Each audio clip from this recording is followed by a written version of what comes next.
नमस्कार विद्यार्थी मित्रांनो, स्वागत आहे तुमचं सर्वांचं नर्सिंग ट्युटोरियल आपल्या चॅनलवरती। आपण जीएनएम सेकंड इयरचा मेंटल हेल्थ हा सब्जेक्ट आज बघणार आहोत। क्वेश्चन पेपर कशी विचारले जाते याचं आन्सर आपण बघणारच आहोत। सर्व बघणार आहे आपण। Medical surgical nursing part 1 part 2 mental health child health सर्व सिलेबस आपण कव्हर करण्याचा प्रयत्न करणार आहोत। तरी आपल्याला हा व्हिडिओ जास्तीत जास्त विद्यार्थ्यांमध्ये शेअर करायचा आहे, जेणेकरून तुम्हाला मी क्वेश्चन पेपर अवेलेबल करून देते, तुम्हाला नोट्स चांगल्या प्रकारच्या अवेलेबल करून देते। पासिंगसाठी पूर्ण सिलेबस जो पाहिजे तो मी तुम्हाला प्रोव्हाइड करते। फक्त तुम्ही सबस्क्राइब करा आणि जास्तीत जास्त व्हिडिओ शेअर करा आणि व्हिडिओला शेवटपर्यंत बघत जा। तर आता आपण क्वेश्चन क्वेश्चन पेपर सॉल्व करायला बघू। त्याच्यामध्ये स्मरणशक्ती नष्ट होणे याला काय म्हणतो आपण? ॲम्नेसिया। नेक्स्ट, पायका हा कोणत्या प्रकारचा आजार आहे? तर खाण्याचा आजार आहे। त्यानंतर क्लॉस्ट्रोफोबिया म्हणजेच काय? तर कशाची भीती? बंद जागेची भीती वाटणे। त्यानंतर न्यूरोलॅप्टिक ड्रग्सला कोणता ड्रग म्हणतो आपण? अँटीसायकोटिक ड्रग असे पण म्हणतो। त्यानंतर अँटाब्यूज उपचार पद्धती कोणासाठी वापरली जाते? तर मद्य सेवन मध्ये वापरली जाते। त्यानंतर आपण चुकी जोड्या बघू। रिटेन्शन आदेश म्हणजेच आपल्याला मनोरुग्णाचे ॲडमिशन करायचं आहे। त्यानंतर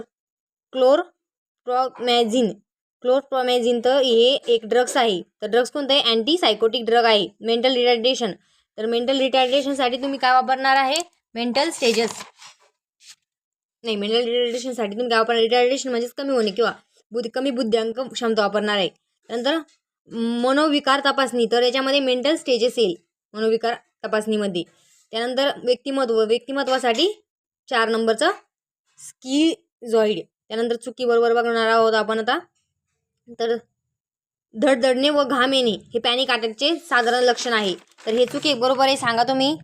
तर हे बरोबर आहे पहिलं। सेकंड बघा, हायपोकॉन्ड्रियासिस हा मेंदूतील होणाऱ्या रासायनिक बदलामुळे होणारा आजार आहे। तर हे चूक आहे। कर्का ह्या कोणता आजार आहे? हा प्रामुख्याने हा मानसिक आजार आहे। त्यानंतर नशेची औषधं निलेतून घेणाऱ्या ना HIV संसर्ग धोका असतो। HIV म्हणजेच आपल्याला एड्स वगैरे होण्याचा संसर्ग होण्याचा धोका जास्त असतो। तर हे बरोबर आहे, होऊ शकतं ना।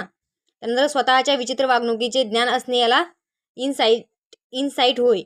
तर हे बरोबर आहे। नंतर लास्टचं बघा, विवाहानंतर मनोरुग्ण व्यक्ती मानसिक व्याधीतून बरा होतो। तर हे चूक आहे।